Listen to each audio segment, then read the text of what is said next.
Before you click away thinking this is just another lecture on how to love yourself and be positive, hang tight. Let me drop some bombshells on you that will bust the delusions that you've been sold about what self-love is. We're going to explore how to let self-love enter your life, what it truly is, and how to allow it to enrich the course of your life. Let's begin the journey.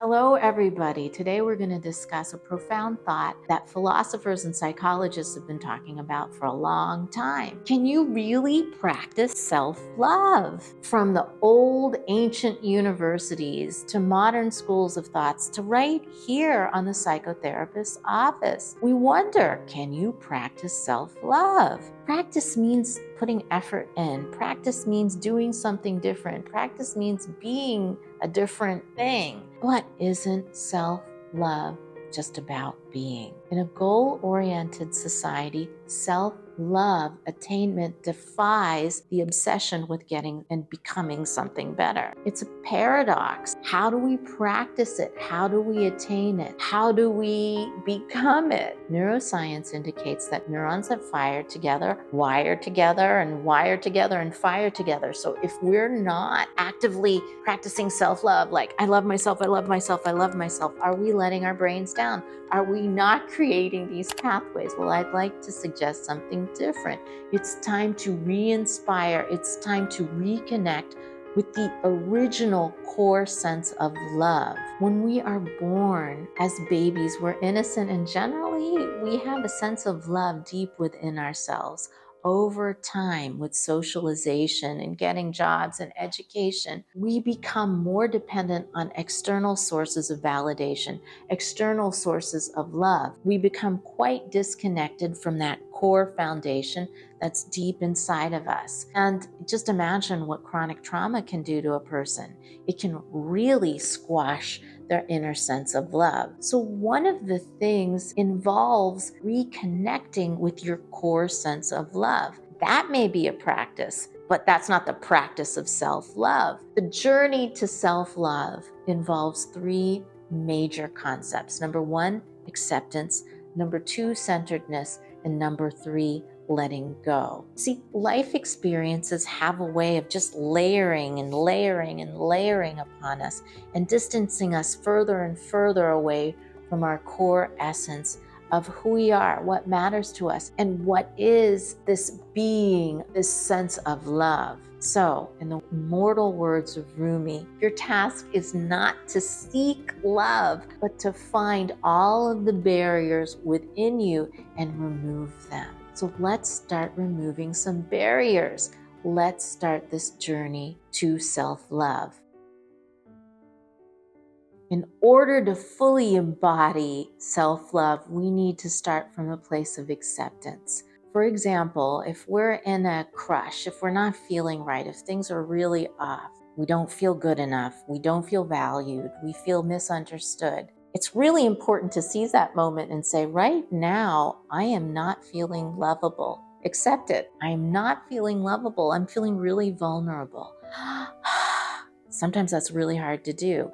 Even though you may belong to this club, have this degree, be married to this person, have all kinds of wonderful external things on your side, you may really have to get in touch with this sense inside of you that's uncomfortable and say, oh my God, I'm not feeling valuable right now. Accept it, look at it, and look for ways to bring that to your attention, deal with the uncomfortable feeling that that creates in you, and question, I'm valuable just because I'm here. I'm valuable for my opinions. I'm valuable because my friends smiled when they saw me. I'm valuable because I am a part of human existence. I am valuable because I belong to a family. I'm valuable because I can actually think different thoughts.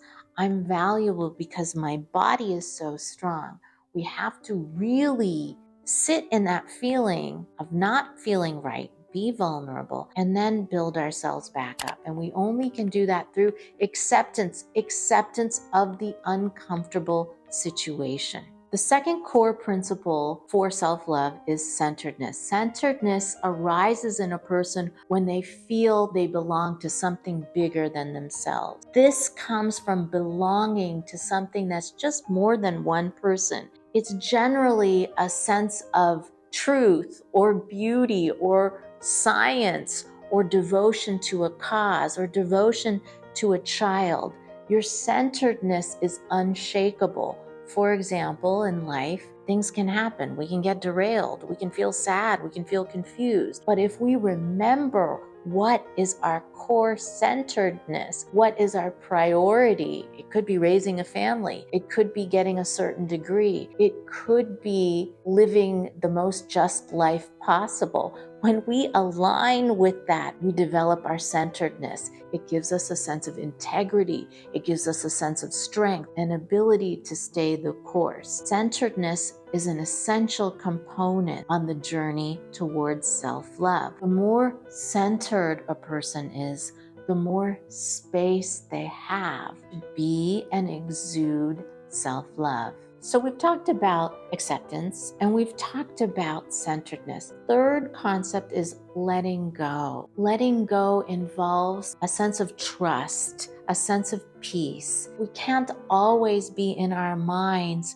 creating or obsessing over different activities or relationships. It's very important to learn how to let go, how to play, how to cultivate rest. When we do this, we give our bodies and we give our minds space. And in that space, love is embodied. In that space, we're able to feel good. We're able to feel connected.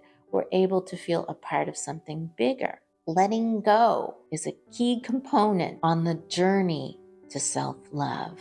Today, we've discussed some complex psychological and philosophical concepts that allow us to return to the most basic human love part of us. This will help you on the journey to self-love. Thank you so much for joining again. And if you like this, hit the like button and please send me some comments about your experiences with self-love and the journey towards it. See you next time.